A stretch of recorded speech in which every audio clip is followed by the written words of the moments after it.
Siempre, cada vez que le preguntaba a mi papá qué era lo que estaba haciendo en el sótano, su respuesta era la misma: te lo mostraré cuando tengas la edad suficiente. Imaginé que se refería a la edad requerida para conducir, para que pudiera hacerle el favor de botar los cuerpos en el bosque. O quizá la edad suficiente para beber, permitiéndome conquistar nuevas víctimas en bares de mala muerte.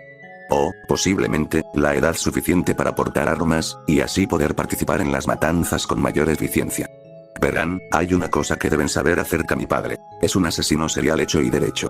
O, se lo esconde muy bien al mundo exterior. Pero, a decir verdad, he sabido de su sucio secretito por años.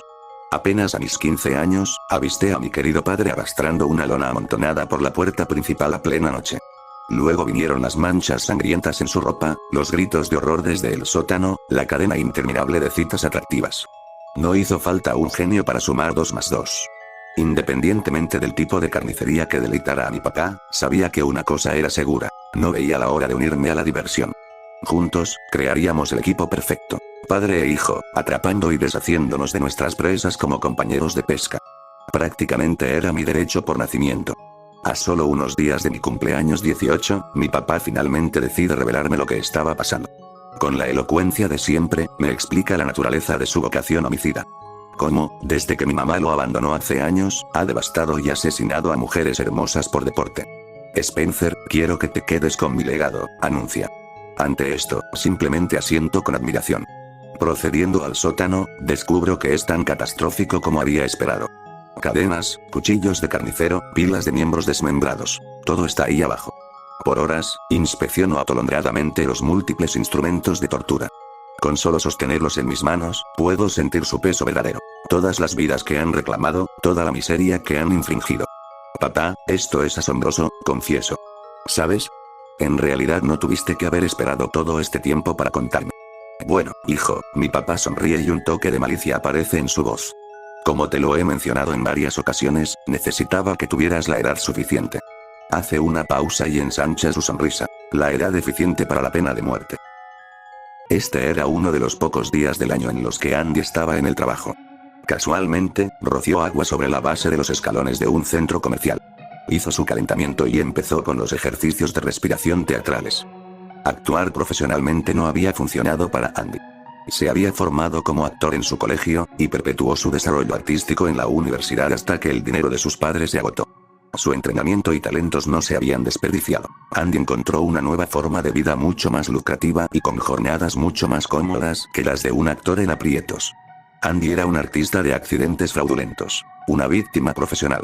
Había aprendido a canalizar sus habilidades en convencer a jurados de heridas imaginarias. Le tomó un tiempo levantarse de su pobreza. Al principio, Andy traía huesos de bolsillo al restaurante solo para recibir comidas gratis. Pero no le tomó mucho tiempo producir una agenda impresionante de contactos de doctores que falsificaban registros y abogados que los defendían. El primer éxito de Andy ocurrió cuando descubrió un negocio de helados con una escalera un poco más empinada de lo normal en el estacionamiento. Un estafador promedio habría solicitado una simple demanda por caída. Pero Andy había sido entrenado clásicamente. La inclusión de un bastón y una nota falsificada de un doctor se sumaron al efecto cuando Andy se cayó por esos escalones de concreto. La pincelada brillante fue su abogado, quien se había dado cuenta de que Andy podría demandar al dueño de la tienda no solo por la herida a su persona, sino también por no seguir las regulaciones impuestas por la ley. Eso había sido hace años y Andy aún recibía sus cheques de pagos mensuales.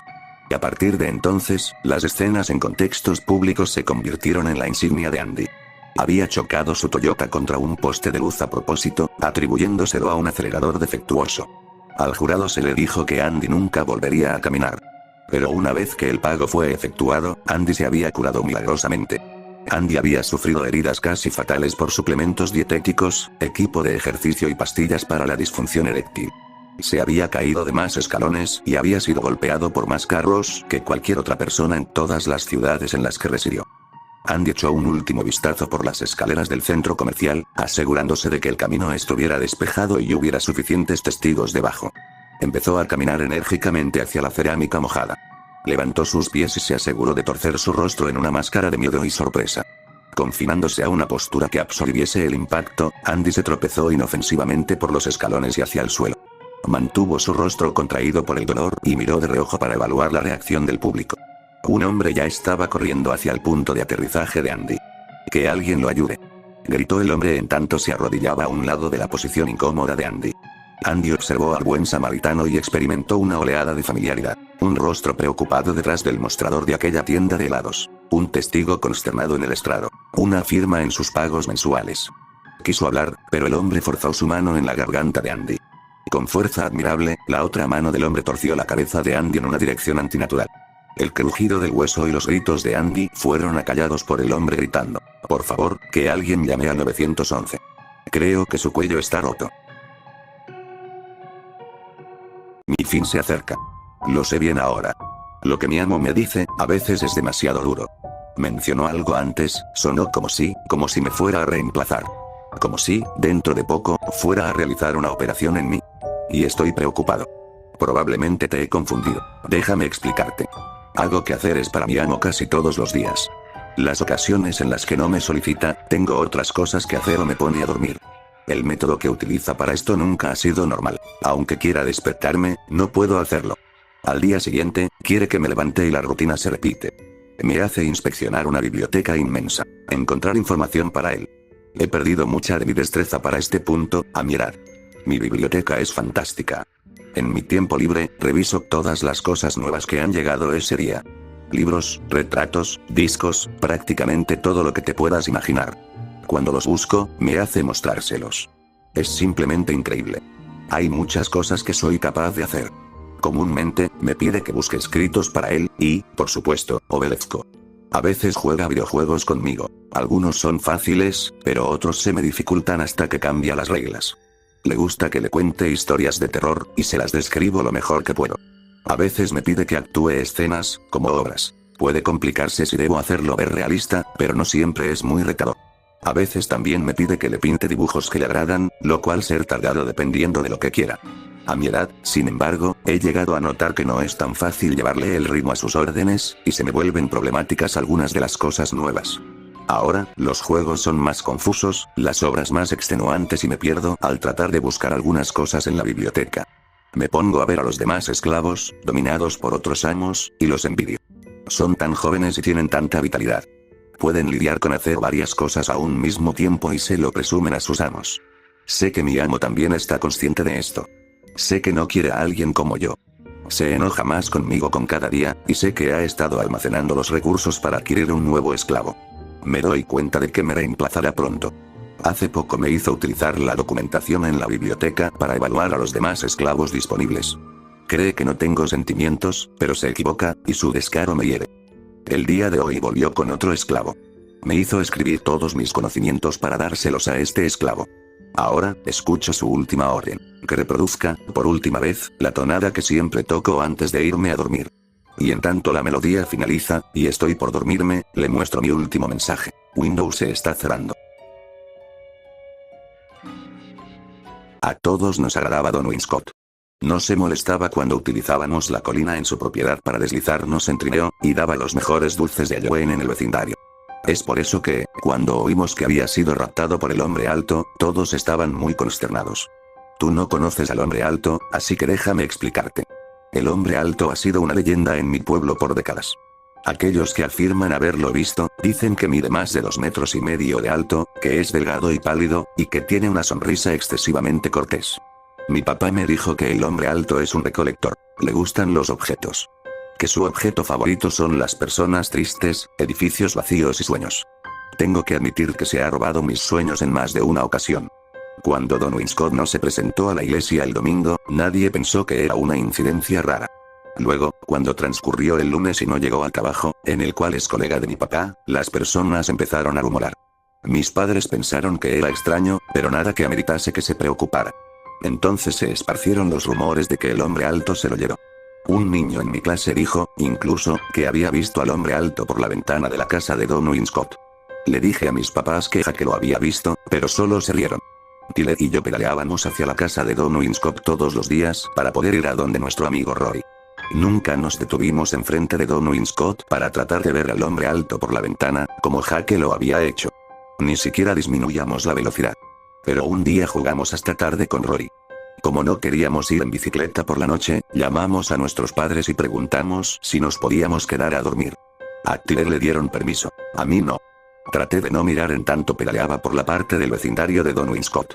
Casi lo logré, pero mi curiosidad me sacó una mirada de reojo. Todas las luces estaban encendidas y mis ojos fueron atraídos a la cara en la ventana. Vi al hombre alto observándome. Me atraganté entre jadeos de pánico y mi pie se salió del pedal conforme intentaba aumentar la velocidad para escapar. Trastabillé solo por un segundo, mis ojos nunca se despegaron del rostro en la ventana, antes de pedalear a casa lo más rápido que pude. La mañana siguiente, en la escuela, le conté a Rory y Tyler del hombre alto. Ellos no me creyeron, por supuesto. No le habían creído a Jake tampoco. Sabía que tenía que mostrárselos o pensarían que era un mentiroso. Esperamos el anochecer y luego pedaleamos hasta la casa de Don Winscott. El hombre alto estaba ahí, justo como les había dicho que sucedería, viéndonos desde la ventana arriba de la puerta principal. Era una puerta tan alta, que pensé que el hombre alto debía medir más de 3 metros para poder vernos desde esa ventana. Casi parecía que estaba sonriendo, pero su expresión denotaba cierto disgusto. Tyler se cayó de su bici. A la mierda. Corran. Lo hicimos. Tan pronto como nos alejamos de esa parte del vecindario, todos comenzamos a intercambiar impresiones bajo el pánico aturdidor. No puedo creer que hayamos visto al hombre alto. ¿Viste su cara? Tenemos que llamar a la policía. Regresamos a la mañana siguiente con más amigos, pero el hombre alto se había ido. Regresamos por la mañana después de esa, pero, de nuevo, no pudimos ver a nadie detrás de la ventana. Empezamos a preguntarnos si el hombre alto solo aparecía por la noche. Unos días más tarde, cuando estábamos sentados en el sótano de Rory esperando a que llegara la pizza, decidimos escabullirnos y ver si nuestra teoría era cierta. Viajamos por la acera en nuestras bicicletas, y luego hacia la calle. Salimos rumbo a la casa de Don Winscott, con una noción ambivalente de querer que el hombre alto estuviese ahí, y rezar por que no fuera así. Lo vimos tan pronto como pedaleamos en su parte del vecindario. Después de todo, aún seguía parado ahí, y esta vez estaba frunciendo su ceño marcadamente. Está molesto, dijo Rory. Quiere que nos vayamos. No comprendo por qué solo sale en la noche, comentó Tyler. Quizá nos observa durante el día también, continuó Rory, encogiéndose de hombros. Quizá solo lo podemos ver durante la noche porque es entonces cuando las luces del pórtico se encienden y brillan a través de la ventana. Era un pensamiento enervante. Decidimos probar la teoría de Rory el próximo sábado, incentivados por la suposición de que el hombre alto solo nos observaba, pero que nunca salía. Tan pronto como el sol se ocultó aquella tarde, pedaleamos hacia donde Don Winscott. Nos queríamos aproximar por el borde del pavimento, pero Tyler vio que el hombre alto seguía en la ventana. Hice binoculares con las manos y entrecerré los ojos mirando a la ventana hasta que Tyler nos dijo de súbito que nos fuéramos, montándose en su bicicleta y yéndose de ahí. Lo alcanzamos unas cuadras más tarde. ¿A qué demonios vino eso? Le reclamé. Fue porque el hombre alto estaba ahí, pero se veía diferente. ¿Se veía cómo? Preguntó Rory. No lo sé, se veía molesto o solo, mal. De alguna forma. Fue días después que pudimos convencer a Tyler de que regresáramos a la casa del hombre alto, e incluso entonces él insistió con llevar a su hermano adolescente, Matt, con nosotros. Matt no estaba impresionado para nada por las historias que le habíamos contado. No nos creía, pero nos acompañó de todas formas. Tan pronto pudimos ver al hombre alto en la ventana, Matt se bajó de su bici. Observó y enfocó su mirada, y siguió observando un poco más. Se acercó, más y más de lo que nos habíamos atrevido a acercarnos durante la noche. Lo seguimos con nerviosismo. Matt recorrió la acera y luego el camino de piedra que había en el pórtico. No nos atrevimos a ir tan lejos. Luego, Matt subió los escalones en el pórtico y fue hasta la puerta. Puta madre, susurró, repitiéndolo un par de veces más. Matt huyó del pórtico inmediatamente. ¿Qué pasó? Le preguntó Tyler. No es el hombre alto, dijo, jadeando. Llamen a la policía. Ahora. Y estaba en lo cierto, no era el hombre alto después de todo. Nos quedamos lo suficiente como para ver a la policía tirar la puerta y bajar el cadáver roído de Don Winscott de la lámpara fijada al techo en su sala de estar, desde donde se había colgado. El cuerpo se había descompuesto, como si se hubiese estado derritiendo todos esos días que lo vimos desde la calle. Don Winscott no había escrito ninguna nota ni se había despedido, dejando atrás la huella lamentable de un hombre divorciado de mediana edad que parecía de una depresión muy bien escondida. Le tomó semanas al pueblo para perder el interés en el trágico suicidio, y tomó meses antes de que los niños dejasen de pedirnos que describiéramos el cuerpo con la fidelidad de todos los detalles mórbidos. Al final, incluso Tyler y Rory dejaron de hablar de ello. Todos pasaron a algo nuevo. Todos menos yo. Verás, hubo un detalle que siempre me molestó, una cosa que nunca le conté a Rory o a Tyler. Fue sobre la primera vez que vi al hombre alto, aquella vez que pedaleaba solo. Vi a Don Winscott esa noche. Estaba cenando a solas en la cocina. Pero también había algo más. En la ventana del cuarto de arriba se encontraba un hombre, imposiblemente alto, imposiblemente pálido, regresándome la mirada. Y me sonreía cortésmente. Todos creen que sus hijos son especiales. Nadie quiere escuchar. Estas son las razones por las que mi hijo es más especial que cualquier otro. Así que no lo diré. De todas formas, a Frankie no le gusta la atención. Así que trato de ocultar esto. Pero una madre tiene sus límites. Cuando agarró mi brazo en la fila del supermercado y me preguntó, en plena presencia de un sujeto con gorra, ¿por qué este robo le saldrá mal al hombre de gorra? Simplemente no hubo tiempo para reaccionar. El hijo de perra se disparó en el pie mientras huía, y Frankie estuvo en terapia por 6 meses. Al final, le dije que tenía que convencer al terapeuta de que había inventado su historia. ¿Es decir que quieres que mienta? Preguntó. Sus ojos grises se veían tristemente inocentes. Tragué el hueso. Sí, Frankie.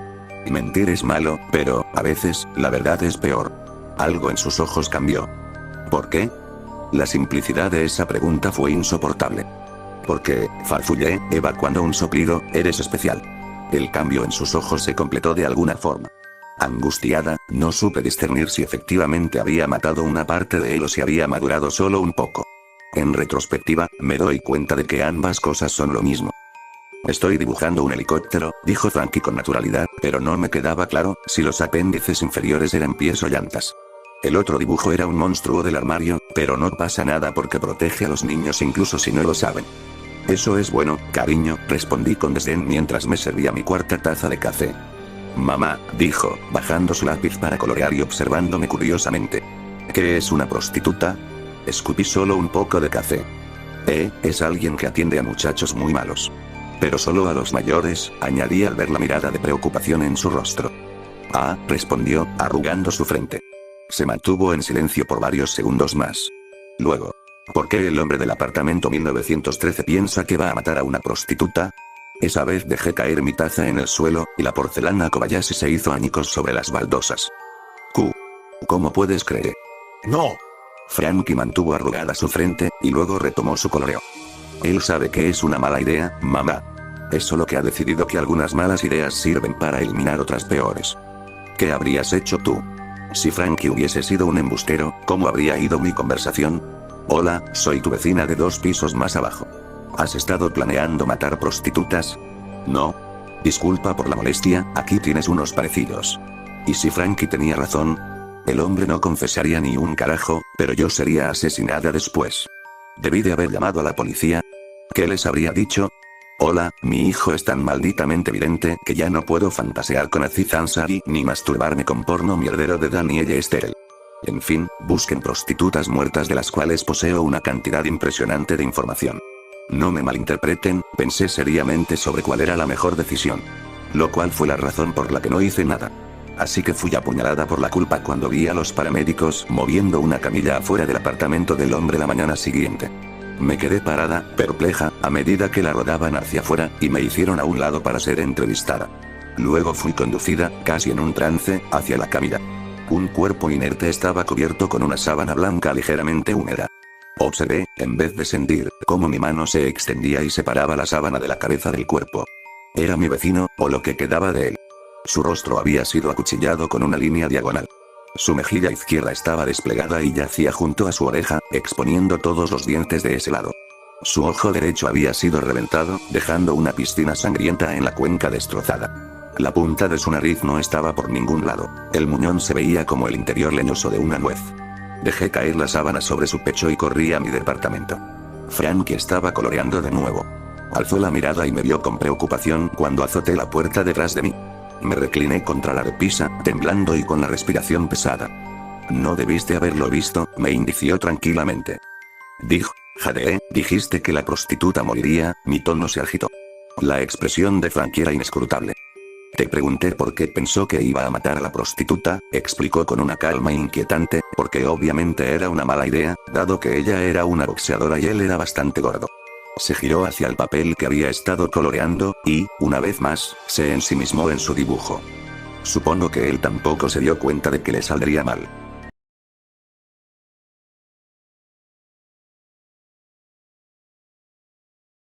Había recibido un reloj para su 10º cumpleaños.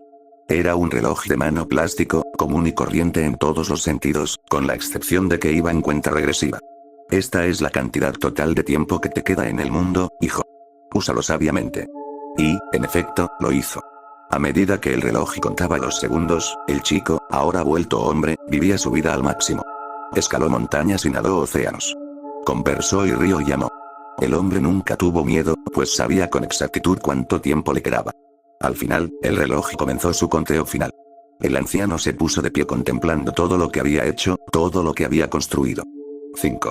Estrechó manos con su antiguo compañero de negocios, el hombre que durante mucho tiempo había sido su amigo y confidente. 4. Su perro llegó y lamió su mano, ganándose una palmadita en la cabeza por su compañía. 3. Abrazó a su hijo, sabiendo que había sido un buen padre. 2. Besó a su esposa en la frente una última vez. 1. El hombre sonrió y cerró sus ojos. Entonces, nada pasó. El reloj pitó una vez y se apagó. El hombre se quedó de pie ahí mismo, bastante vivo. Uno pensaría que en ese momento debió de haber estado encantado. En cambio, por primera vez en su vida, el hombre tenía miedo. Los espejos dan un poco de miedo, ¿no crees? ¿Alguna vez te has preguntado qué se refleja cuando dos espejos se encuentran uno frente al otro? Una vez le pregunté a mi profesora de ciencias. Ella lo pensó un poco y dijo, la luz rebota de un lado a otro hasta el infinito. Acepté lo que dijo como cierto, pero recientemente comencé a dudar de eso. La verdad es que dentro de todos los espejos hay algo. Algo malo. Todo empezó en la fiesta de cumpleaños de Mateu. A Mateu le encanta Halloween y las cosas que dan miedo, y aunque su cumpleaños es en enero, sigue organizando fiestas de cumpleaños con temática de Halloween todos los años. Invita a un par de personas de la escuela y pasamos toda la noche viendo películas de miedo, comiendo dulces, jugando y escuchando a su hermano mayor, Andy, contándonos historias de miedo.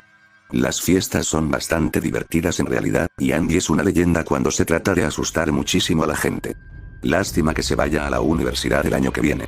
En la última fiesta de cumpleaños de Mateu, Andy se comportaba extraño, por decirlo menos. Normalmente invitaba a un amigo a pasar el rato con él durante la mayor parte del día, ya que no quería pasar el día con un grupo de niños de secundaria, y solo venía a vernos cuando era la hora de los cuentos de miedo. Sin embargo, esta vez no, se quedó con nosotros todo el día. Pero en realidad no interactuó en absoluto durante la mayor parte del día. Simplemente se sentaba cerca de nosotros, con una sonrisa espeluznante, amplia, como de media luna en su rostro, mirando a la nada en particular. Todo el día. Cuando era la hora de los cuentos, anunció, con una sonrisa cada vez más amplia. Esta noche, todos vamos a jugar al juego de las sombras. Todos estaban entusiasmados, especialmente Mateu. Es fácil y muy divertido. Dijo Andy lentamente. Sigue las reglas y conocerás a un amigo especial. Un amigo tuyo y mío. Estábamos todos sentados en círculo en el centro de la sala. Andy apagó las luces. Jugamos a oscuras y con un espejo, señaló el baño que había al final del pasillo. Podemos usar el que está ahí. En ese momento me sentí un poco extraña. Mi mejor amigo, Jack, ya estaba asustado, me di cuenta. Sus grandes ojos marrones estaban muy abiertos y se mordía los labios. Andy sacó una vela y un encendedor de su chaqueta, encendió la vela con calma y la colocó en el suelo, en el centro del círculo. No tiene por qué ser a la luz de una vela, dijo Andy, puede ser cualquier tipo de luz tenue. Pero la vela le da un toque especial, ¿no crees? Algunos niños asintieron. Hasta el momento, todos parecían estar disfrutándolo, excepto Jack y yo. Mateu estaba especialmente emocionado. ¿Quién quiere ir primero?, preguntó Andy. Sí, lo haré. Mateu levantó la mano, emocionado. Excelente, dijo Andy, con una sonrisa aún más espeluznante. Es muy sencillo, explicó Andy. Lo único que tienes que hacer es encerrarte solo y colocar tu vela en algún lugar donde puedas ver tu propio reflejo. Necesitamos que tus manos estén libres, así que no sostengas la vela. Mateu asintió, prestando mucha atención. Te quedarás ahí parado y mirarás fijamente tus propios ojos reflejados. No parpadees. Te dolerán los ojos, pero no parpadees, o no funcionará. Pronto notarás que tu rostro cambia, lentamente. Verás colores. La mayoría de las personas ven verde o morado, pero varía. Si eres realmente especial, verás blanco. La próxima vez que veas tu reflejo, después de que los colores se asienten, verás a una persona.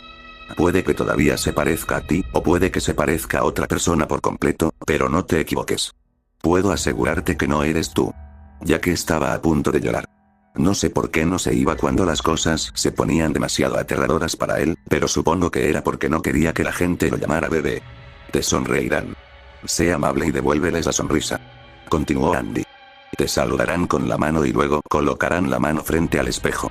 Tú debes hacer lo mismo, desde tu lado del espejo. Cierra los ojos. Mañana por la mañana aprenderás algo maravilloso. Ahora, vete. Mateo agarró la vela y comenzó a alejarse. Y Mateo, gritó Andy, sigue todas las reglas. De lo contrario, no funcionará. Mateo asintió y luego se alejó. Le tomó media hora realizar el ritual, así que cuando regresó, todos estábamos aburridos o con nuestros teléfonos. Funcionó. Dijo, todavía emocionado. Andy sonrió como si ya lo supiera y animó a todos los demás a jugarlo cuando llegaran a casa. Al día siguiente, en la escuela, Jack se comportaba de forma extraña. Tenía los ojos oscuros por haber dormido mal durante la noche y cualquier cosa lo asustaba. Aún tenía miedo. Algo anda mal con Mateo, me dijo. ¿Cómo qué? Pregunté. No es él mismo. Es como si fuera solo su caparazón, hay algo más dentro, dijo. Y tiene una sonrisa espeluznante. Le dije que probablemente Mateo solo estaba bromeando con él. Anoche fue extraño, seguro, pero lo más probable es que fuera solo una broma que Andy y Mateo nos estaban gastando. A Mateo le encantaban las bromas tanto como le encantaba a Joe. Pero Jack no estaba convencido. Me dijo que oía susurros que provenían de cada espejo y que gritaban su nombre, pidiendo ayuda. Me dijo que el verdadero Mateo estaba atrapado dentro de los espejos y que la única forma de rescatarlo era jugar al juego de las sombras. ¿Qué? ¿Ahora estás tratando de gastarme una broma? Buen intento, le dije. Esa fue la última vez que oí a Jack hablar de eso. Al día siguiente, ya se había olvidado de todo el asunto y ya no tenía miedo. De hecho, nunca lo había visto sonreír tanto. En septiembre de 2024, se encontró esta tierra perdida. No deberíamos haber abierto sus puertas. La ciudad de Provecta fue diseñada entre los años 1829 y 1856. Sus ingenieros, brujos de su tiempo, trabajaron fuera de los parámetros de la esfera pública, en parte para proteger los inventos avanzados de la nación de las miradas extranjeras, pero también para evadir los puños moralistas de la Iglesia y el Estado, para evadir a cualquiera que pudiera criticar la investigación futurista. El mundo de arriba, que todavía luchaba con la magia de las luces eléctricas rudimentarias, se habría maravillado con las máquinas mágicas de Provecta. Sistemas de tratamiento de agua, granjas hidropónicas y, sobre todo, energía eterna.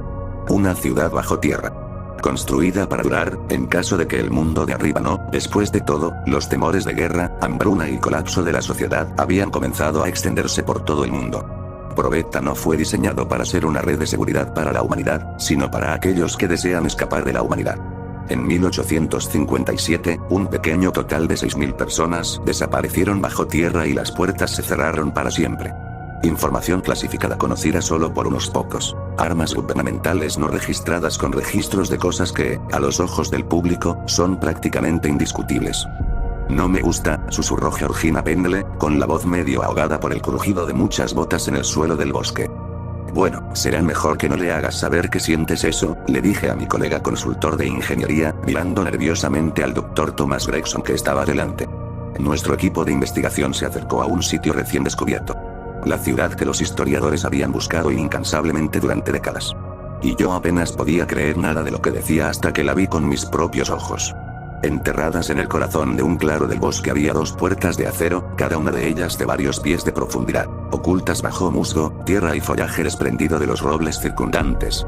Puertas que habían sido forzadas por un equipo que llegó antes que nosotros.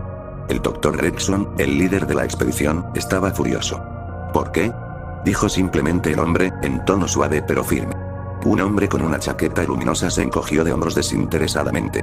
El director Blom dijo, estuve en la reunión con el director Blom, interrumpió Gregson, con la voz un poco más alta. Se suponía que las puertas se abrirían bajo mi supervisión. Todo estaba claramente especificado. Con el debido respeto, Gregson, dijo el hombre de la chaqueta, con las manos en las caderas, no trabajo para tu agencia. Además, llegaste tarde y estaba claro que teníamos un contrato para empezar a las 12 del mediodía. Empezamos a las 10:10. Si hubiéramos retrasado las cosas más, nos habríamos enfrentado a las repercusiones. El Dr. Gregson se burló. Piense críticamente, señor Angley. Hubo problemas con mi transporte. Se le informó de ello y debería haber esperado. Angley, el hombre de unos 30 y tantos años que llevaba una chaqueta, se encogió de hombros por segunda vez. Era el único miembro del equipo que no parecía inmutarse por Gregson, el científico de mediana edad con gafas estrechas y barba gris. El señor Chaqueta Luminosa y su escuadrón de trabajadores no parecían entender la naturaleza de la empresa para la que trabajaba el Dr. Gregson. Pero yo sí. Sabía que debía mantener la boca cerrada. Gregson, aparentemente frustrado por la falta de respuesta de Anley, gritó: «No lo entiendes, ¿verdad? El lugar fue alterado hace una hora. Mientras tanto, tus lacayos estaban sentados aquí, sin hacer nada. La exposición a los elementos podría haber dañado los artefactos. Podría haber», fruncí el ceño, dudando de que una ola de aire fresco, entrando a raudales por las puertas abiertas, hubiera causado algún problema. Además, sabía que Gregson lo sabía, lo que significaba que estaba mintiendo. Quería decir que algo más le había inquietado acerca del comienzo temprano del señor Anley. A través de las puertas de metal entreabiertas, que enmarcaban ambos lados de un agujero de 20 metros de ancho en el suelo, una escalera se deslizaba hacia la oscuridad de abajo. Desaparecía en el vacío, incluso con los rayos de nuestras linternas brillando sobre ella. Me sentí agradecido de que Anley y sus trabajadores lidraran el descenso, ya que algo en esos escalones de acero me hizo castañetear los dientes. Escalones de 2 siglos de antigüedad, por increíble que pareciera para una construcción del siglo XIX. Nos adentramos 300 metros en el suelo. Decenas de suelas de botas golpeaban contra el acero, haciendo rebotar ruidos metálicos en las paredes de ese espacio increíblemente grande. 2000 pasos, que estaban sorprendentemente intactos. Ya habíamos caminado miles de pasos a través del bosque, así que sabía que mi contador de pasos estaba a punto de sonar triunfalmente, haciéndome saber que había alcanzado mi objetivo diario. Cuando el primero de los trabajadores llegó al piso inferior del último escalón, la luz de sus linternas reveló un túnel que había delante. Tenía el ancho de la escalera y la longitud de la luz de nuestras linternas. Los bordes de la luz rozaban la pared del fondo, a 50 metros de distancia. Dentro de esa pared, había una única puerta de madera de dimensiones estándar. Imposiblemente conservada, al parecer tratada con alguna capa maravillosa. Nos dirigimos hacia allí con entusiasmo y las discusiones entre los miembros del equipo se quedaron en el camino. Incluso los jornaleros, que sabían muy poco sobre el proyecto, estaban eufóricos. La realidad de la situación golpeó. La ciudad era real. Y allí, en una losa de piedra sorprendentemente pequeña, fijada a la pared al lado de la puerta, se leía: «Avanzado». Eso fue todo. No había ningún eslogan escrito en latín. Ningún detalle sobre lo que contenía. Sin advertencia. La puerta ni siquiera estaba cerrada con llave, lo que dejó al Dr. Gregson mareado y al resto de nosotros desconcertados. Me dije a mí mismo que las puertas de acero de arriba habían sido las barreras, que no debería haber esperado que una puerta delgada de madera fuera segura de ninguna manera. Pero cuando esa puerta se abrió hacia afuera y la madera crujió, el sonido reverberó a través del túnel detrás de nosotros y el vasto espacio más allá. Esos 1000 acres de oscuridad conocidos como la ciudad de Provecta. Cuando atravesamos la abertura, las 2 docenas de haces de luz de nuestras linternas atravesaron el aire negro y revelaron un páramo de edificios y una calle adoquinada que atravesaba directamente el centro de la ciudad. A unos metros de la entrada había un cartel oxidado que decía: «Calle principal». A ambos lados de esta antigua carretera se alzaban los restos negros de casas de 2 pisos. Estructuras huecas y quemadas. Ruinas de ladrillos de piedra, con todos los componentes de madera perdidos por la putrefacción o las llamas. Todo contaba parte de una terrible historia del pasado. Pero lo que provocó una ronda de jadeos fue que algo brillaba en la oscuridad distante. No eran los extremos más alejados de los haces de luz de nuestras linternas, sino las luces distantes de Provecta. Motas amarillas agrupadas en el centro de la ciudad. La isla de vida escasamente iluminada del centro de la ciudad, rodeada de hectáreas que formaban el cadáver de la ciudad exterior. «La vida», susurró con asombro la doctora Sayware, colega de Gregson. «Las luces sobrevivieron a la vida», afirmó Georgina, echando por tierra el sueño del científico. «La maquinaria fue construida para autoabastecerse». «Eso es todo, Dr. Ware. Y esa es la razón principal de este proyecto», dijo el Dr. Gregson. «La fuente de poder infinito del señor Broughton, sea cual sea, no merece morir aquí. Nunca debió haber sido ocultada al mundo de arriba. El director Blom ha ordenado que, bajo ninguna circunstancia, nos vayamos sin ella». En el centro de la ciudad se alzaban edificios de 200 metros de altura. Torres de ventanas apiladas que dejaban ver pisos aún iluminados.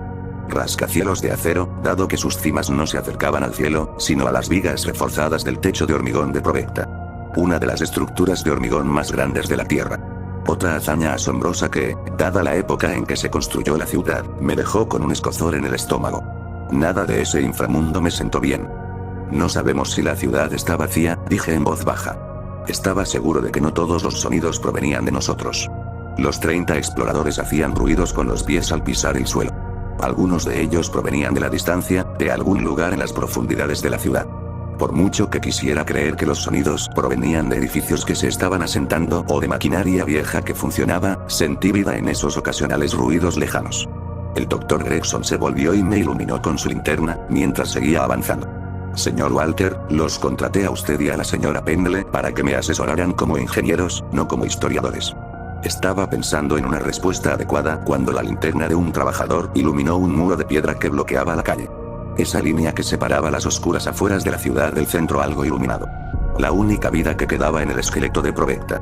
Sin embargo, entre nosotros y la tierra prometida había una barrera de 2 metros de alto rematada con una plataforma de madera. Y en una placa de acero, fijada al muro de piedra y ladrillo, se leía: "No hombres". Uno de los trabajadores fue levantado por otros 2 y comenzó a bajar una escalera desde la plataforma de madera.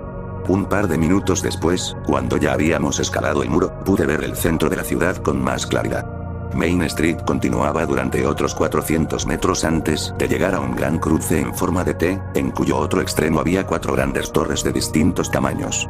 Se veía una luz irregular procedente de las ventanas y las farolas que había delante, aunque la mayor parte de la ciudad seguía en penumbra. Pero algo era algo. Algo que indicaba que, en algún momento, esta había sido una ciudad del futuro. Una ciudad rebosante de vida. Que existía bajo un mundo que luchaba por ponerse al día. El grito de Georgina nos detuvo a todos. Los rayos de las antorchas se dirigieron hacia ella, actuando como focos de escenario, iluminando el débil y nervioso dedo índice de mi colega, mientras apuntaba hacia la ventana del segundo piso de una casa a unos 50 metros de distancia. ¿Qué?, pregunté, colocando tiernamente una mano sobre su hombro. Sentí los músculos tensos de Georgina mientras gemía. Había una mujer. El Dr. Gregson levantó una ceja. Disculpe. En la ventana, dijo con voz ronca mientras todos mirábamos con los ojos entrecerrados el cristal en cuestión. Vi que alguien nos observaba. Está oscuro y la luz te está jugando una mala pasada, explicó Gregson bruscamente, antes de murmurar algo sobre incompetencia y seguir caminando. Se oyeron otros murmullos de incertidumbre por parte de otros miembros del equipo, pero todos siguieron al líder del proyecto. Pasamos por edificios prístinos de 2 siglos de antigüedad, algunos iluminados y otros no, en nuestro camino hacia el rascacielos de acero más alto. Estaba a punto de encontrar las palabras adecuadas, la combinación perfecta de palabras para tranquilizar a mi ansioso compañero de trabajo, pero mi lengua se quedó atrapada entre mis dientes cuando la mordí instintivamente, lo que hizo que sangrara y me encogí de dolor. Había visto una forma negra cruzar rápidamente la carretera delante de mí. ¿Qué fue eso?, gritó el Dr. Ware, saltando hacia atrás junto con varios de los trabajadores. Eso no era ni una maldita sombra, gritó un trabajador mientras giraba sobre sus talones. Entonces aquel mismo hombre lanzó un chillido estridente. La mayoría de nosotros nos dimos la vuelta y nos unimos a él en el llanto. Unas siluetas se movían lentamente desde el muro de piedra hacia nosotros, bloqueando nuestra salida. Figuras con túnicas negras de algodón. Y debajo de la capucha negra y caída de una de ellas, las luces de nuestras linternas revelaban una parte inferior del rostro casi humana, pero horriblemente desfigurada. Tenía fosas nasales anchas y ensanchadas y labios demasiado grandes. No llegó ninguna orden del Dr. Gregson. En cambio, reinó el caos mientras los miembros de nuestro equipo corrían en todas direcciones. Georgina Pendle y yo seguimos el pequeño grupo del Dr. Gregson, ya que no había ninguna figura por delante. Y mientras corríamos por Main Street, en línea recta hacia el rascacielos clave, se oyeron gritos de nuestros colegas que huían. También se oyeron gritos de mis propios labios, mientras empezaba a pensar en qué destino podrían haber corrido los que iban detrás de nosotros. Pero supe, cuando los gritos empezaron a morir, dando paso a crujidos y salpicaduras, que ningún fugitivo había tenido éxito. Cuando el grupo de supervivientes llegó finalmente al rascacielos, 2 trabajadores irrumpieron por el marco vacío de la entrada, que claramente había albergado puertas de madera, antes de que la podredumbre se apoderara de él. El vestíbulo del edificio estaba iluminado por bombillas ovaladas que colgaban del techo de madera y un cartel de piedra colgado en la pared de enfrente decía: Institución de Investigación de Provecta. El Dr. Gregson no nos dejó quedarnos en ese espacio. Parecía conocer la distribución del edificio, pues nos condujo a un pasillo en el lado derecho del vestíbulo, que conducía al corazón del centro de investigación. Me giré una última vez, antes de desaparecer en ese pasillo, y miré por la entrada del edificio. Vi formas de varios colores en los adoquines de Main Street, detrás. Formas planas y en reposo. Algunos se mueven nerviosamente, otros se quedan quietos. Todos pintados de rojo. El Dr. Gregson nos condujo a través de una puerta lateral hasta una escalera y comenzamos a subir. Mientras subíamos en espiral, se oían golpes sordos dentro del edificio, una señal reveladora de que no estábamos solos. Voy a hacer una llamada, dijo el señor Anley cuando llegamos al cuarto piso. Aquí. Gritó triunfante el Dr. Gregson, abriéndose paso a través de otra puerta vacía. Dr. Gregson, comencé, siguiendo al hombre mientras recogía un libro notablemente bien conservado de un escritorio polvoriento. Pero si esto tiene, como mucho, un par de décadas, susurró, acariciando con cariño la cubierta de cuero del libro. ¿Lo entiende? Se imprimió hace poco, Dr. Wade. Deben haber revisado y reimpreso continuamente el trabajo original del señor Broughton, nuevos historiadores, ingenieros y científicos. Eso significa, esas figuras de Main Street. ¿Eran personas? No hay señal, interrumpió el señor Anley, agitando su teléfono satelital con enojo mientras se oían pasos a ambos lados del corredor. Estamos solos, Gregson, y todos lo saben. Se están dispersando. ¿Hay otra manera de salir de aquí? Lejos de la calle principal, quiero decir. El experto lo ignoró y sonrió mientras hojeaba las páginas del libro. Esto es todo. Todo lo que necesitamos. Anley, Georgina y yo nos reunimos en la pequeña habitación, una oficina abandonada con paredes de madera que nadie había tocado en años.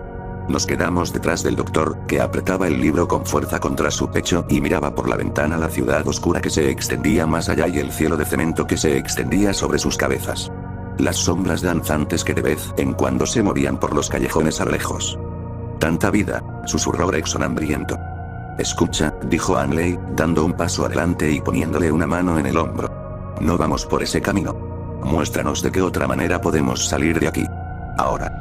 El médico se encogió de hombros y se dio la vuelta. Tenemos que sacar este libro de aquí.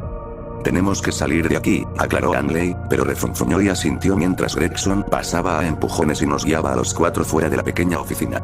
Alguien debió haber estado a punto de decir algo, de decirle al Dr. Gregson que se controlara, pero un leve crujido hizo que todas nuestras cabezas y linternas giraran hacia la izquierda.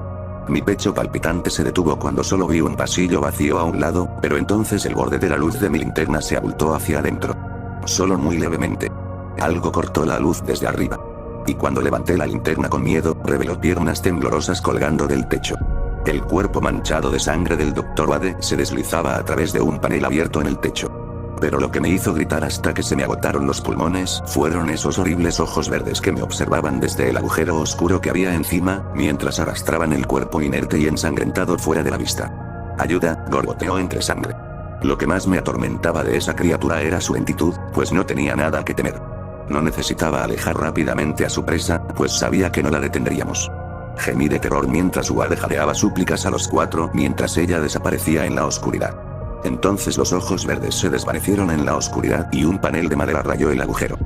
Tenemos que irnos, admitió finalmente el Dr. Gregson, lanzándome el libro. Cabrá en su mochila, ¿no es cierto, señor Walter? Georgina balbuceó, mirando a todos lados.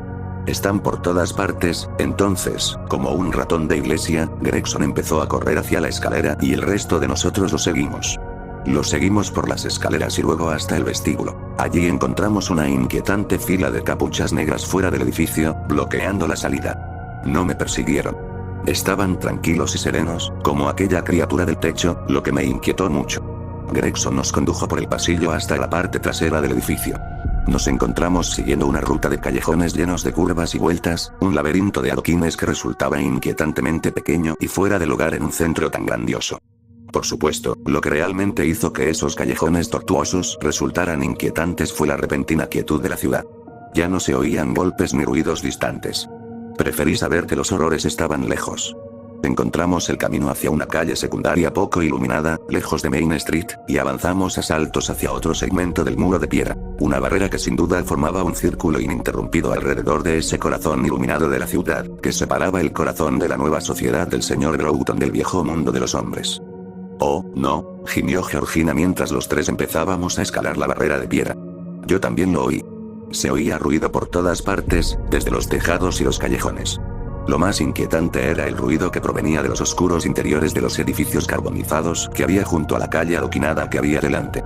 Y cuando volvimos a bajar a la carretera y nos encontramos al otro lado, el Dr. Thomas Gregson cometió el error de apuntar con su linterna hacia la fuente de la conmoción, el ruido de las tejas del tejado de una pequeña casa que había junto a nosotros. Encima de esas tablillas había un hombre. Bueno, un hombre que había existido. No sé cómo describirlo de otra manera, incluso después de verlo a la dura luz de las 3 linternas. Un hombre, con la capucha oscura bajada hasta la espalda, con la piel pálida cubierta de arrugas. Pliegues que hacían que su piel pareciera demasiado suelta para su cuerpo. Un cuerpo que seguía siendo inimaginablemente voluminoso. Y el hombre tenía el doble de extremidades. 4 brazos. 4 piernas. Antes de que pudiera procesar la naturaleza misma de la existencia de semejante cosa, se escabulló por las tejas en 4 patas. Luego silbó y saltó desde el borde del techo, cayendo en picada hacia la figura congelada del Dr. Gregson. Pero el señor Hanley se interpuso en su camino, empujó a Gregson detrás de él y recibió todo el peso del ataque de la criatura. El trabajador líder gritó cuando comenzaron los desgarros, mientras el otrora hombre desgarraba el frágil cuerpo humano de su víctima con 20 uñas. Georgina y yo, con el rostro bañado en lágrimas y terror, apartamos la cara con fuerza para evitar el terrible destino del señor Hanley, un hombre cuyo nombre de pila nunca supe. Entonces, mi colega y yo encontramos el coraje para huir, en lugar de quedarnos paralizados. Sin embargo, el Dr. Thomas Gregson nos siguió su ejemplo. Mientras mi colega y yo corríamos por la calle lateral, deslizándonos a través de la oscuridad hacia la libertad, la linterna de Georgina cayó de su mano al chocar contra los adoquines durante nuestra febril huida. Me quedé solo para iluminar el camino con la única linterna que quedaba entre los dos. Pero, unos momentos después, esos 2 pares de pasos se convirtieron en uno solo. Sabía que debía seguir adelante, pero no lo haría. Y cuando me di vuelta y vi a Georgina parada en la oscuridad, al principio me sentí aliviada de encontrarla allí. De encontrarla simplemente temblando en el lugar. Vamos, le insistí, extendiendo mi mano libre para que la tomara. Pero Georgina me miró distraídamente y muy lentamente sacudió la cabeza antes de balbucear violentamente. Entonces empezaron a brotar gotas rojas de sus labios temblorosos y del centro de su camisa blanca. 20 dedos, que surgían de la oscuridad detrás de mi querida amiga, recorrían los bordes exteriores de su abdomen. Era como si una multitud de personas estuviera agarrando su cuerpo, pero yo sabía que solo una de esas miserables cosas estaba detrás de ella. Uno fue suficiente. Los apéndices tiraron de Georgina Pendle hacia la oscuridad y la arrastraron a una velocidad inimaginable más allá del alcance más lejano del haz de luz de mi linterna. Y yo estaba solo. Aparecieron más criaturas. Más formas que se movían en los confines del resplandor de mi linterna. Un resplandor que parecía estar menguando. Llenándose con las sombras negras de aquellas cosas que se movían hacia mí. Rodeando a la última víctima. El último humano. Me di la vuelta y continué a toda velocidad por esa calle lateral, sabiendo que estaba a solo 100 metros de la pared frontal de Provecta. Intenté no concentrarme en los horrores que revelaba la luz de mi linterna. Manchas de sangre que formaban las mismas 2 palabras de repulsión en las ventanas agrietadas. Sapiens sucio. Luego llegué a la pared del fondo y me estrellé contra ella con tanta fuerza que mi cara se estrelló contra el cemento que tenía delante. Por supuesto, me sacudí rápidamente el dolor y seguí la pared hacia Main Street. Apenas unos 30 metros más adelante, encontré la puerta. Y cuando me di vuelta para cerrarla, vi una de esas terribles cosas de 8 extremidades. La vi mirándome con la capucha puesta, cubriendo todo excepto una sonrisa maliciosa en su rostro. Podría haberme perseguido. Podría haber atravesado la puerta de madera, incluso después de que la cerrara lentamente, pero no lo hizo. Me miró con malevolencia. Con algún plan oculto escondido detrás de sus ojos. Cuando regresé a la superficie, no me comuniqué con nadie. Corrí, ignorando todas las llamadas de todas las organizaciones. Tenía que conocer la historia de Provecta antes de que me quitaran el libro. Quizás la ignorancia hubiera sido mejor. Leí que, a mediados del siglo XX, las grietas de la ciudad comenzaron a aparecer. Grietas tanto figurativas como literales. En 1941, una bomba cayó sobre la ciudad, sacudiendo el techo de Provecta y provocando el derrumbe de varios edificios. Uno de ellos, la planta de tratamiento de aire de la ciudad, quedó afectado. Ni siquiera ese paraíso subterráneo escapó a los efectos de la Segunda Guerra Mundial. Y eso no hizo más que reforzar a gente como el Dr. Isaac Grant, un científico que, junto con los políticos de Provecta, que despreciaban a sus antepasados del mundo de arriba, buscaba formas de distanciarse de la humanidad, formas de convertir a la humanidad en algo nuevo. El Dr. Grant quería que los habitantes de Provecta hicieran algo más que simplemente adaptarse a la menor calidad del aire de su morada subterránea. Quería crear una nueva raza de personas. Las condiciones políticas eran, por fin, perfectas. El miedo dominaba las mentes de muchos ciudadanos de Provecta. Cientos y cientos de personas se sometieron a las pruebas del Dr. Grant. Fueron alteradas genéticamente para sobrevivir con menos comida y oxígeno. Para ver mejor en la oscuridad. Para ser más fuertes y más rápidos. Por supuesto, se produjeron mutaciones, pero Grant explicó que era de esperarse. Después de todo, ya no eran humanos. Así comenzó la guerra entre los alterados genéticamente y aquellos que no estaban dispuestos a evolucionar. No se permitía a los hombres pasar más allá de la barrera de piedra erigida alrededor del centro de la ciudad. Todos los humanos fueron expulsados a las afueras y se les cortó el acceso a los recursos básicos del corazón de la ciudad. Sin electricidad. Sin comida. Y después de la segregación, llegó la violencia. Casas quemadas. Sangre. Las abominaciones descuartizaron a los humanos. Destaca uno de los pasajes del Dr. Grant. Debemos hacer realidad el sueño de nuestros antepasados. Y ahora está claro que querían que acabáramos con lo que había antes. Poner fin a la humanidad. Desafortunadamente, también estoy comenzando a percatarme de mi olor corporal. Desearía poder haberme saltado eso de alguna forma. Es tan asqueroso. Como pies y químicos y miel. El desodorante no parece ser de mucha ayuda. Quizá lo estoy usando mal. Se supone que aparezca en otros lados además de las axilas. Siento que apesto todo el tiempo, pero si alguien más lo ha notado, no han dicho nada. Eso es algo, supongo. Todavía nada en cuanto a los pechos. Tan plana como mi mejor amiga del coro de la iglesia. Se está poniendo embarazoso. La otra cosa que me está empezando a dar es el famoso acné juvenil, y tengo miedo de que me vaya a pegar fuerte. Me han comenzado a salir bastantes barros en el lado izquierdo de la cara. Al principio me esforcé mucho por no tocármelos, no quiero cicatrices de acné. También me salen en los brazos. Me los rasqué, y me los seguí rascando porque se sentía tan tenso y me picaba y era horrible. En un punto, me asusté porque pensé que me había dañado la piel gravemente, pero, como a 1 centímetro de profundidad, encontré la superficie de otra piel. Estaba toda rosa y húmeda, pero definitivamente era piel más suave. Moví mi dedo bajo el hoyo, entre mi piel vieja y la nueva, y no me dolió para nada. Así que empecé a jalarla, tratando de hacer más grande el agujero. La fui arrancando de poco en poco hasta que hice un camino alrededor de mi muñeca. Luego empecé a jalarla hacia abajo lo más fuerte que pude. Seguía sin dolerme. Hizo fricción con la piel que estaba debajo, lo cual ardía un poco, pero nada que no me pudiera aguantar. Lo jalé y seguí jalando, y de poco en poco, la piel se separó de mi mano como si fuera un guante. Hizo un sonido un poco asqueroso cuando lo tiré, pero podemos llamarlo una victoria. Creo que aprendí a exfoliarme. Es genial. Ya veo por qué las niñas hablan tanto de esto. Me alivió la comezón tanto que no pude parar. Había granos, todos grandes y ampollados, creciendo por mi cara y mi cuerpo, como si mi piel necesitara ser arrancada. Me tomó un largo rato, como horas, pero al final pude arrancar toda esa piel repleta de acné de todos lados. Hasta me estoy admirando en el espejo cada tanto mientras escribo esto. Sé que suena engreído, pero es que estoy tan emocionada. Nos dijeron que probablemente perderíamos nuestra grasa de bebé, pero no sabía que iba a ser todo de una sola vez. Mi piel aún está un poco rosa, como la de un bebé recién nacido, pero con suerte eso se va a calmar. Es muy suave. Es perfecta. La amo muchísimo. Todos deberían exfoliarse. Lo único malo fue cuando estaba tratando de sacarme la piel de mi cuello y pecho. Solo se deslizaba lentamente, y supongo que debí cometer algún error de novato porque se me quedó atascada la cara y no pude respirar como por horas. Casi me desmayé. Por fortuna, pude mordisquear mi piel vieja y recuperé el aliento.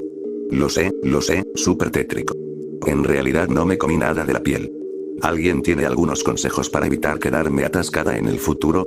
Ahora mismo, estoy vistiendo con mis pajamas suaves porque mi nueva piel aún está algo sensible. Mi piel vieja está abultada a mi lado como una gran pila de, ni idea tengo.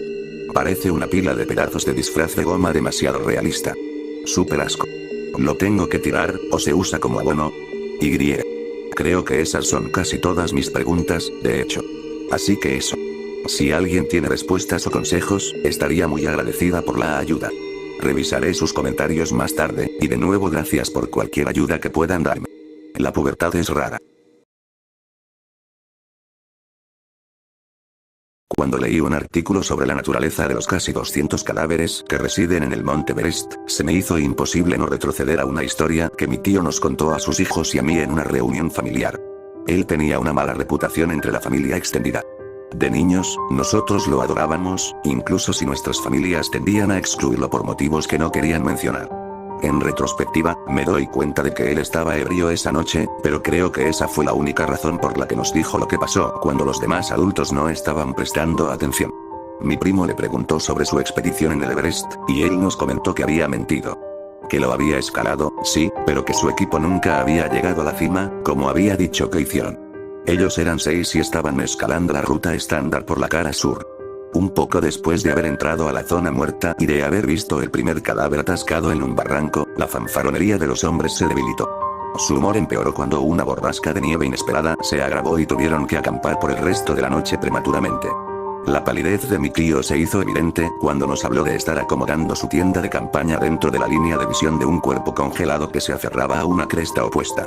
Él continuó observando al distante rostro contorsionado hasta que la nieve lo bloqueó. Sus pensamientos se obsesionaron en cómo ese rostro parecía estar aprisionado por dolor y horror eternos. Quienquiera que haya sido, murió rogándole a sus amigos que lo rescatasen, de alguna manera, de esas circunstancias imposibles en las que había caído. Dormir fue difícil esa noche, pero los rigores del ascenso ayudaron. Se despertó en algún punto con sus oídos siendo embestidos por el silbido afilado de la tormenta gélida. Un murmuro siseante lo alertó de no levantarse. Los otros dos hombres en la tienda ya habían despertado y yacían inmóviles, atentos. Algo estaba arañando en la nieve crujiente de afuera, pero afuera, los niveles de oxígeno eran demasiado bajos como para que cualquier cosa sobreviviese. Un crujido silencioso pero continuo le siguió a los arañazos, como si algo cubierto en hielo estuviese rasguñando dolorosamente por el aire. Los sonidos solo duraron por unos minutos, pero mi tío perdió algo de sí mismo aquella noche mientras temblaba, en silencio, bajo el acoso de los jadeos clamando ayúdame, ayúdame, en la oscuridad de la intemperie. Por la mañana, sus peores temores fueron confirmados. Las ráfagas habían partido la otra tienda y uno de los hombres había sido expelido. Durante la noche y en la tormenta, fue incapaz de encontrar su camino de regreso, y había muerto en la misma cresta que el otro cadáver. Mi tío y sus amigos sabían que no hubo nada que hayan podido hacer. Si hubieran ido afuera, habrían muerto también. En todo caso, el incidente acabó la expedición. Mi tío disminuyó su tono de voz en tanto nos describía cómo empacó sus cosas ante la mirada de ese cadáver congelado de pesadilla. Mientras más lo veía, menos parecía que la expresión en su rostro transmitiera horror y dolor, y más parecía que su inusualmente amplia boca era en realidad una terrible sonrisa. Mi tío se había propuesto que revisaría el daño en la tienda del otro equipo para comprobar si en verdad fue debido a la tormenta, pero, en medio de la conmoción de la muerte de su amigo, nunca tuvo la oportunidad. Esa mirada burlona y descompuesta lo ha acechado desde entonces. Cuando rumbió a Rosemary tropezando por el callejón, murmurando para sí misma, con un bebé sucio en sus brazos, se lamió los labios y se acercó ansiosamente a ella. Derrump era un conocido traficante de heroína que recorría la autopista 101 entregando grandes cantidades de droga en un circuito que iba desde Seattle, Washington, hasta Portland, Oregón, y finalmente hasta Eureka, California. Era un hombre pequeño, con una cara arrugada y llena de marcas de viruela, calvo y con una melena grasienta y negra como el azabache. Tenía una ligera joroba, de ahí su apodo de Derrump. Era una presencia casi mítica en la escena de la heroína y a menudo se le describía como la versión del pingüino de Danny DeVito en Batman Returns. Aunque era conocido como traficante de droga, no se limitaba solo a la heroína. Siempre estaba al acecho de cualquier negocio con el que pudiera ganar unos dólares. Así que, cuando vio a Rosemary deambulando por los moteles destartalados de Eureka, obviamente drogada, lo que notó de inmediato fue al bebé en sus brazos. La niña de cara regordeta y vestido de princesa color rosa sucio no podía tener más de 18 meses. Conocía un sindicato de películas pornográficas y snuff infantiles en Tijuana que le daría $50,000 por un bebé como ese. Rosemary se había despertado esa mañana en una habitación de motel sucia, completamente enferma y con su bebé llorando. Le dolía todo. Le lloraban los ojos y le corría un río de mocos espesos y verdes por la nariz. El dolor era insoportable. Su novio Mark se había ido. No sabía a dónde. Se había ido el día anterior para intentar ligar y nunca había regresado. Se las arregló para levantarse, temblando y sacudiéndose, y le dio a la pequeña Jennifer un poco de comida para bebés en la boca. Una vez que la pequeña probó algunos bocados, dejó de gritar y comenzó a caminar por la habitación abarrotada, vestida solo con un pañal holgado, agitando los brazos y balbuceando alegremente tonterías. Nana. Na. Rosemary encendió la televisión, encontró un programa infantil y esperó que la pequeña se entretuviera un rato mientras intentaba decidir qué hacer. Se tumbó en la cama, se llevó las rodillas a la barbilla y, rodeándolas con los brazos, se meció lentamente hacia adelante y hacia atrás. Estaba en la ruina y necesitaba anotar. Necesitaba anotar urgentemente. ¿Dónde estaba Mark? Si Mark estaba allí, podría cuidar de Jennifer mientras Rosemary salía a intentar hacer una o dos cosas para conseguirles algo de droga. No había muchos clientes a esa hora del día, pero podría encontrar algo. A menudo encontraba trabajadores de la construcción que buscaban una mamada rápida en sus pausas de almuerzo. Había empezado a prostituirse hacía apenas 3 meses y ya estaba acostumbrada. Cuando intentó reconstruir cómo había sucedido todo, nada tenía sentido. Un minuto eran hippies de espíritu libre y al siguiente ella estaba chupando pollas en un callejón oscuro para arreglarse el agujero que tenía en el brazo. Había conocido a Mark hacía 3 años, cuando ambos asistían al Lane Community College en Eugene, Oregón. A los dos les encantaba la banda Fish y habían decidido abandonar la escuela y viajar por el país con la banda, abriéndose camino vendiendo sándwiches de queso a la parrilla que cocinaban en una cocina portátil. Cuando se quedó embarazada, no le pareció gran cosa. Había mucha gente con niños en la gira. Al fin y al cabo, eran gitanos. Toda la comunidad de gira se consideraba una gran familia. Así se llamaban a sí mismos. Familia. Familia Fish. El parto había ido como la seda. Hicieron escala en Arcata, se inscribieron en Medical y dieron a luz a la pequeña Jennifer en menos de 5 horas. Después volvieron a la gira. A ellos les encantaba fumar marihuana y tomar ácido mientras escuchaban a su banda favorita tocar en vivo. Eso hacía que la música fuera mucho más viva y vibrante. Pero en algún momento de su vida habían probado la heroína.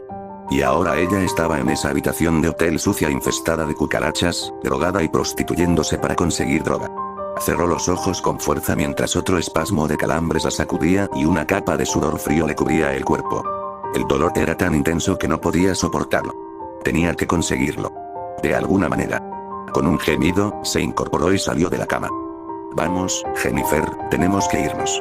Mamá, mamá, balbuceaba Jennifer mientras caminaba feliz hacia su madre con los brazos abiertos y una sonrisa desgarradora en su carita redonda. Rosemary lloró mientras recogía a la niña, le cambiaba el pañal y le ponía un vestido de princesa rosa. Su madre le había enviado ese vestido, con una nota en la que explicaba que ya no le enviaría dinero. Salió a la calle, bajo el sol brillante del día, tambaleándose y apenas pudiendo caminar de lo enferma que estaba. En una clase de inglés, cuando todavía estaba en la escuela, había estudiado a los poetas beat y se le ocurrió una cita de Lowell de Allen Ginsburg, vagando por el amanecer enferma de basura en busca de una dosis de ira. En ese lejano tiempo de su pasado, había amado ese poema y le había parecido una imagen romántica. Ya no tenía ese atractivo para ella. Nada tenía tanto atractivo para ella en absoluto, pero aún así murmuró los fragmentos del poema que recordaba. Vi las mejores mentes de mi generación destruidas por la locura, hambrientas, histéricas, desnudas, tambaleándose por la calle con su bebé en brazos, tambaleándose y apoyándose en las paredes del callejón para no caerse, murmurando fragmentos de poesía. Así fue como la encontró Rump. ¿Qué te pasa, cariño?, le había preguntado mientras se subía a su caballo. No tienes muy buen aspecto. Sí, tengo gripe, murmuró mientras mecía al bebé que empezaba a inquietarse en sus brazos. ¿Puede prestarme unos $, señor? Tengo que comprarle pañales a mi bebé. Sí, tengo unos cuantos $, para ti. Le entregó un puñado de billetes arrugados. Su rostro se iluminó de gratitud. Oh, gracias, señor. Es un salvavidas. Rápidamente comenzó a alejarse, repentinamente llena de energía por la idea de poder anotar. Señorita, murmuró el Grump, extendiendo la mano y tirando de su manga con sus sucios dedos, parece enferma. Tengo algo que podría ayudarla. ¿Qué es eso? Se inclinó hacia adelante para susurrarle el oído. China blanca. Oh, Dios mío, señor. Estoy muy enferma. Por favor.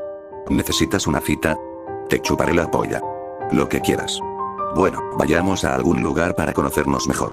Conozco un lugar al que podemos ir. La grupa la tomó de la mano y la condujo por las calles transitadas de Eureka hasta el puente Samoa. Cuando empezaron a caminar por un sendero lleno de basura, ella tropezó, agarrando a su bebé en sus brazos. Ten cuidado, cariño, exclamó Rump, extendiendo una mano para estabilizarla. No quiero que se me caiga a la bebé. Ella asintió y salivió por la nariz. El camino se curvaba bajo el puente hasta una losa de cemento sucio. Había basura por todas partes. Botellas rotas, prendas abandonadas, gomas de borrar usadas. Las paredes estaban cubiertas de grafitis y el aire estaba impregnado del olor a pescado de la bahía de Humboldt. Él la dejó chuparle la polla. ¿Por qué no? Ella parecía ansiosa por hacerlo. Para ganarse la droga. Ella se arrodilló rápidamente y agarró sus pantalones, tirándolo hacia su boca, sollozando y temblando, arrodillada sobre el vidrio roto y la mugre, mientras él arqueaba la espalda y se corría en su boca, agarrando la parte de atrás de su cabeza por el cabello y empujándose hacia abajo por su garganta hasta que ella tuvo arcadas. La pequeña Jennifer observaba, sentada entre la basura con el vestido de princesa rosa que su abuela le había enviado, mirándolos con una extraña mirada de incomprensión en su cara redonda de bebé, una pequeña línea de baba goteando de su barbilla. Cuando Rosemary terminó, se apartó de él con un jadeo húmedo, él se subió los pantalones y se rió. ¿Eres bueno en eso?, dijo, guiñándole un ojo al pequeño bebé que todavía los miraba con esa mirada extraña. Rosemary simplemente asintió, limpiándose una fina línea de semen de la barbilla. Ahora, el postre, dijo el Rump, sacando sus obras. Cargó la cuchara ennegrecida con unos granos de droga que sacó de una bolsa de celofán, añadió un poco de agua y un trozo de algodón del filtro de un cigarrillo. Le dio un poco de calor y lo removió y tiró del émbolo de la jeringa para que el líquido oscuro subiera hasta la aguja. Le entregó la jeringa. Fue buena droga. El mejor. Él sabía que ella se apagaría como un rayo y dudaba que alguna vez regresara. Rosemary se despertó debajo del puente. Miró aturdida a su alrededor. Ya estaba oscuro. La jeringa todavía colgaba de su brazo. La sacó, se inclinó y vomitó bilis negra. Por un momento no pudo recordar dónde estaba ni qué le había pasado. Entonces recordó al hombrecillo encorvado. El sabor de su semen todavía era salado y rico en su boca. ¿Dónde estaba? Entonces recordó a Jennifer. Su bebé. Había tenido a su bebé con ella. ¿Dónde estaba su Jennifer? La adrenalina corrió por su cuerpo y saltó, entrecerrando los ojos en la oscuridad y las sombras, buscando a su bebé. Ella gritó horrorizada. Jennifer. Jennifer. Buscó frenéticamente entre la basura y los escombros, todavía desorientada y aturdida por su dosis. Su bebé, su infante, su pequeña Jennifer había desaparecido. Chilló de terror y aulló, salió corriendo de debajo del puente, abriéndose paso a gatas por el camino de tierra hasta la calle de arriba. Mi bebé, gritó. Una prostituta que conocía se le acercó corriendo y le dijo, cariño, ¿qué te pasa? ¿Qué ha pasado? Mi bebé se ha ido. Un hombre se llevó a mi bebé. Ayúdenme. Por favor, ayúdenme. Está bien, cariño, está bien. ¿Quién era? ¿Cómo se llamaba? No lo sé, balbuceó Rosemary, llorando histéricamente. No sé su nombre. Después de insertar el nuevo asiento de seguridad en su coche, Rump empujó al bebé que lloraba hacia él. Mezcló un poco de Benadryl en el biberón de fórmula y metió la tetina en la boca del bebé. Ella lo chupó con avidez. Eso la dejaría inconsciente, pensó. Era un largo viaje hasta Tijuana y no quería que la mocosa gritara todo el camino. Se preguntó distraídamente si la madre del niño estaba viva o no. Al final, no le importaba nada. Siempre y cuando ella no supiera su nombre.